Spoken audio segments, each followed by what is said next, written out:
तो मित्रों, समाज में अगर सर्वांगीण विकास करना है तो किसी न किसी को तो अगुवाई करनी ही होगी, किसी न किसी को तो आगे आना होगा, आलोचनाएं झेलनी होगी। लोग कीचड़ उछालेंगे तो कीचड़ भी आपको सहन करना पड़ेगा। धन्य है सावित्रीबाई फूले, ज्योतिबा फूले, जिन्होंने कीचड़ खाकर भी इस समाज को बहुत कुछ सिखाया है। इसीलिए उनको प्रथम गुरु और प्रथम शिक्षक कहा जाता है। आज हम अपने समाज में कुछ नहीं कर पा रहे हैं। बड़े दुर्भाग्य की बात है कि एक व्यक्ति अच्छा काम करता है तो दूसरी इसकी टांग खींचे करता है। पद के लोभी भूखे भेड़िए पद लेके चले जाते हैं, काम कुछ नहीं करते हैं। हम लोगों को मूर्ख समझ रखा है। बस पद चाहिए उनको तो बरसात आती है, जैसे मेंढक बोलते हैं वैसे कुरुड़ कुरुड़ करके रातों रात खड़े हो जाते हैं और प्रलोभन लेके लोगों की भीड़ को दारू पिला के, शराब पिला के, नशा कराकर अनैतिकता के साथ पद को हथिया लेते हैं। अच्छे लोगों को अपने वश में कर लेते हैं। ऐसे बागड़ बिल्ले, ऐसे दुष्ट समाज का विकास नहीं कर सकते हैं। ऐसे समाज के दुश्मन होते हैं, वो समाज के हितैषी नहीं होते हैं। आप किसी भी व्यक्ति को अगर आप उसकी परख करनी है तो उसके शब्दों को देखिए, उसके जो शब्द लिखे गए हैं या उसके द्वारा बोली गई भाषा है उस पर ध्यान दीजिए। अगर किसी व्यक्ति ने अपने आप की प्रशंसा की है, अपने पद को लिखा है, तो समझ लीजिए कि वो सबसे बड़ा दुष्ट है, क्योंकि वो अपने आप का नहीं है तो किसी के बाप का नहीं है। वो अपने आप के पद को स्वयं लिखता है।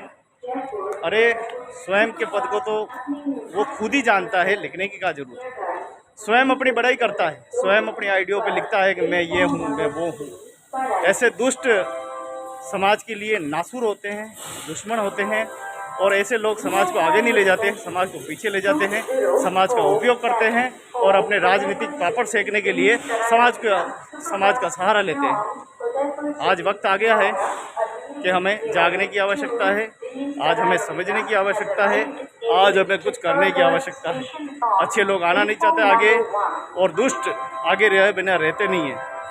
जैसे अध्यक्ष में पद क्या मिल गया उनको, तो जैसे उसका माँ बाप मिल गए।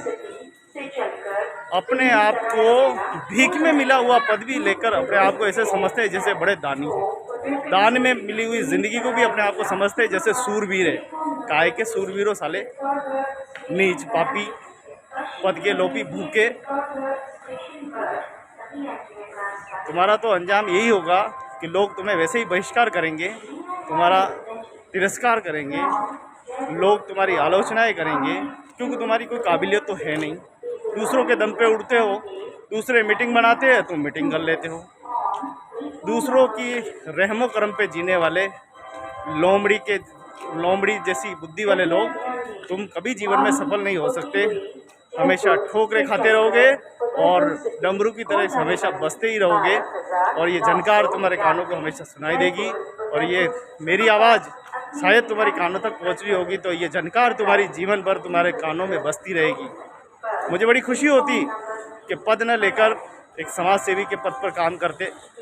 पद के भूखे अपने पद के लिए अपने रिश्तेदारों में दुश्मनी करा रहे हो, अपने भाई भाई को दुश्मन बना रहे हो, अपने परिवार को दुश्मन बना रहे हो। ये तुम समाज का भला करोगे? तुम दुश्मनी कराने वाले बागड़ बिल्ले, तुम समाज के बारे में ठीक करोगे? तुम कुछ नहीं करोगे और इस समाज को तुम निगल जाओगे, मुझे पता है। ठोकरे खा कर इतना तो पक्का हो गया हूँ, इतना तो अब मुझे अच्छे और बुरे लोगों की पहचान हो गई है। कुछ लोग ऐसे होते हैं जो कुछ करते नहीं हैं, बस घर बैठे बैठे आइडिया लगाते हैं किसको कैसे गिराया जाए। अच्छे भले आदमी की छवि अगर बिगाड़नी है तो इनसे सीख लो कैसे गिर जाती है। बड़ा दर्द होता है सीने में, तकलीफ़ होती है जब ऐसे दुष्ट लोग हमारे समाज में हमारे लोगों से भावनाओं के साथ खेलते हैं, दुष्ट जैसा व्यवहार करते हैं। इनकी चालियाँ के देखिए आप, कितनी ज़बरदस्त है। लोगों को इस तरह से तैयार करेंगे कि वहाँ माहौल ही ऐसा बना देंगे, क्रिएट करेंगे कि पता ही नहीं चलेगा कौन अपना और कौन पराया। रातों रात शराबी तत्वों को, असामाजिक तत्वों को दारू वारू पिलाकर, शराब पिलाकर ऐसे तैयार कर देंगे, और सुबह उनको बिल्कुल युद्ध करने की स्थिति में हो जाएगी। ये तो माँ सरस्वती और माँ का वरदान है कि दुश्मन से बड़ा दुश्मन भी शब्दों के बाण से मारा जा सकता है, परास्त किया जा सकता है। तो ये माँ ने शक्ति दी है, शायद उसी शक्ति के और मेरे समाज के प्रेमी को आशीर्वाद से ही मैं हर बाधा को जीत लेता हूँ। ये ताकत मेरे समाज की है, मेरे प्रिय भाइयों की है, मेरी बहनों की है, इन बच्चों की है, छोटे छोटे जो मेरे मुस्कुरा कर मेरी ओर देख रहे हैं, कि मेरे भविष्य की ओर देख रहे हैं कि ये व्यक्ति हमारे समाज में कुछ कर जाएगा, ये हमारे समाज का शुभचिंतक है, ये व्यक्ति हमारे समाज का भला करेगा। लेकिन दुर्भाग्य ये है कि जिन व्यक्ति को समय मिलता है कि जाइए आप समाज की सेवा कीजिए, समय देते हैं और वो व्यक्ति अपना समय व्यर्थ गंवा देता है, बस ऐशो आराम में और ऊंची पदवी लेके घूमना फिरना ऐश करना, इसके अलावा कुछ नहीं किया। किसी व्यक्ति के एक छात्रवृत्ति तक दिलाने का सामर्थ्य नहीं है। ऐसे व्यक्ति को अध्यक्ष तो ठीक है, चपरासी भी नहीं बनाना चाहिए, मुझे तो ऐसा लगता है। समाज बड़ा भोला है, विश्वास कर लेता है बेचारा, चलो कोई तो मिला धनी धोरी, लेकिन ऐसा धनी धोरी क्यों काम का जो हमारी इज्जत को थोड़ी बहुत वो भी मिट्टी में मिला दे। ऐसा व्यक्ति क्या काम का। अरे जो व्यक्ति अपने आप के साथ धोखा कर रहा है, सरकार के साथ धोखा कर रहा है, वो व्यक्ति समाज का होगा? कभी नहीं साथियों, ये गलत है। जो व्यक्ति अपने ईमान और ईमान के साथ समझौता कर रहा है, उसको धोखा दे रहा है, बीच मजदान में उस ट्रेन की तरह उसको छोड़ रहा है, वो व्यक्ति कभी हमारा नहीं हो सकता। मित्रों, जो अपने रोजी रोटी जिसके माध्यम से उसने घर बना, परिवार बना, माँ बाप, खुशियाँ दुख सुख, हर मौके पर उस नौकरी ने साथ दिया, उस व्यवसाय ने साथ दिया, उसको ठोकर मारकर ऊंची पदवी के लिए वो अगर किसी को इस्तेमाल कर रहा है मित्रों, तो वो समाज के साथ धोखा कर रहा है, धोखा कर रहा है, धोखा कर रहा है। इतनी बात तो हम समझ चुके हैं, इतने पागल भी नहीं है कि समझ नहीं सके। मैं तो पहले ही समझ गया था, लेकिन जब मुझे पता चला कि बात कुछ और है तो मुझे बहुत बुरा लगा। मुझे बहुत दुख होता है कि मैं भी बुराई का भागीदार बन गया। मैं भी उस नाव में नहीं बैठना चाहिए जो नाव डूबने वाली है, मैं भी उसमें सवार हो गया। कहीं ना कहीं प्रत्यक्ष रूप से मैं उसमें भागीदारी रही। मैं उसके लिए मैं मेरे समाज के लोगों से माफ़ी मांगता हूँ। मैं जहाँ भी मेरे समाज के बिरादरी के लोग हैं, मैं उनसे इतना ही कहना चाहता हूँ कि अगर वास्तव में आप में भाव है और आपके समर्पण है सेवा का, आप पद मत देखिए, आप इस समाज में ऐसी सेवा करके दिखाइए कि लोग कहे कि वो व्यक्ति का व्यक्तित्व जा रहा है, वो व्यक्तित्व के धनी व्यक्ति है, ऐसा लोग कहे अपने मुंह से क्या प्रशंसा करें, लोग प्रशंसा करें, तब मुझे लगेगा कि वास्तव में वो व्यक्ति बहुत अच्छा है, बहुत अच्छी सेवा करता है।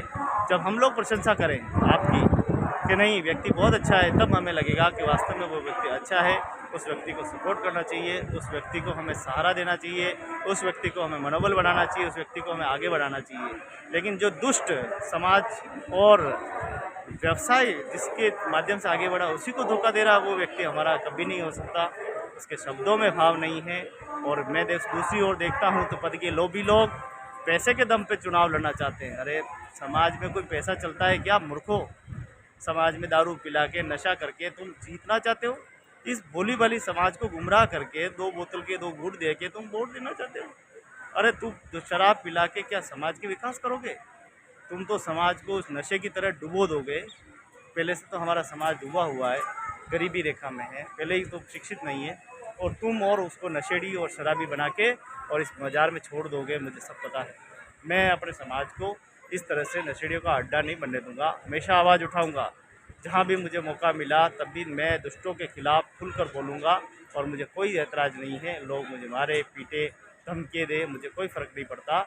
मारने वाले से बचाने वाला ऊपर बड़ा होता है। अगर मेरे कर्म सही है, मेरा काम सही है, तो दुनिया की कोई ताकत मुझे परास्त नहीं कर सकती, और कोशिश करने वालों की कभी हार नहीं हो सकती। तो मित्रों, आज वीरभूमि चित्तौड़गढ़ में आकर आज इस भागीरथ महाराज की जयंती पर बहुत कुछ सीखने को मिला है। मेरे समाज के धर्म प्रेमियों और समाज प्रेमियों से मिलने का मौका मिला, उनके साथ रूबरू होने का मौका मिला।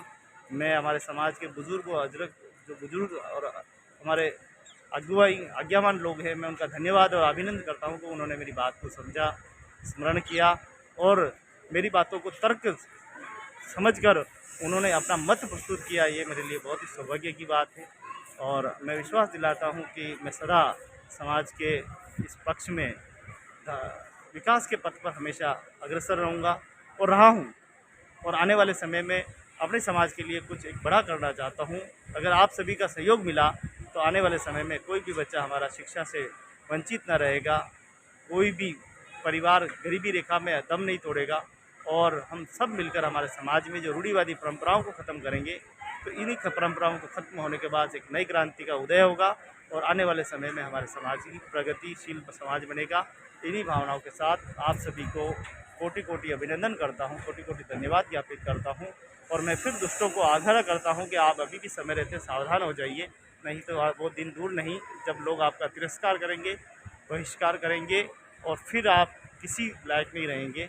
हो सकता है कि आप मुझ पर कितने ही झूठे आरोप लगाए, काम करने वाले व्यक्ति को कोई फ़र्क नहीं पड़ता है। मैं विभिन्न संस्थाओं के साथ काम करता हूँ, सभी धार्मिक सामाजिक संस्थाओं के साथ काम करता हूँ और ज़्यादा अनुभव तो नहीं है, लेकिन मेरे समाज के बुजुर्गों से मुझे बहुत कुछ ज्ञान मिला है। उसी ज्ञान और विवेक के माध्यम से मैं अच्छे और बुरों की परख कर सकता हूँ। वीरभूमि चित्तौड़गढ़ पे आने का मौका मिला और अब उदयपुर की तरफ जाने का सौभाग्य है। आप सभी मित्रों का बहुत बहुत धन्यवाद। इस कार्यक्रम में पधारे हुए सभी अतिथियों का बहुत बहुत धन्यवाद और ख़ास करके भवानी सिंह जी जो जोधपुर से पधारे और आपका बहुत बहुत कोटि कोटि अभिनंदन। और मैं उन सभी दोस्तों को भी धन्यवाद देना चाहूँगा जो प्रत्यक्ष व अप्रत्यक्ष रूप से इस कार्यक्रम में नहीं आ पाए। उनके मन में ये भाव थे कि हमें इस कार्यक्रम में जाना है, लेकिन वो किसी कारणवश नहीं आ पाए। मैं उनका भी बहुत कोटि कोटि धन्यवाद ज्ञापित करता हूँ। मैं अपनी बहनों का बहुत बहुत धन्यवाद ज्ञापित कर रहा हूँ जो घर से बाहर निकलकर आज इस भव्य शोभा यात्रा में भाग लिया, उनका भी कोटि कोटि अभिनंदन। मेरे नन्हे नुन्ने बच्चों का भी बहुत बहुत धन्यवाद, उनकी भी बहुत ही स्मरणीय और बहुत ही सराहनीय भागीदारी रही है। और मैं चित्तौड़ के नागरिकों का भी बहुत बहुत धन्यवाद ज्ञापित करता हूँ कि आपने सभी ने सपोर्ट किया। पुलिस प्रशासन का धन्यवाद ज्ञापित करता हूँ, प्रशासन का धन्यवाद ज्ञापित करता हूँ, सभी जिन्होंने भी आज की इस भव्य शोभा यात्रा में सहयोग प्रदान किया। मैं सभी का अभिनंदन और बहुत बहुत शुक्रगुजार करता हूँ और बहुत बहुत अभिनंदन करता हूँ। जय हिंद, जय भारत, जय भागीरथ महाराज की, जय सकल सम्राट, जय माँ जसमा जी, जय ओड़ समाज।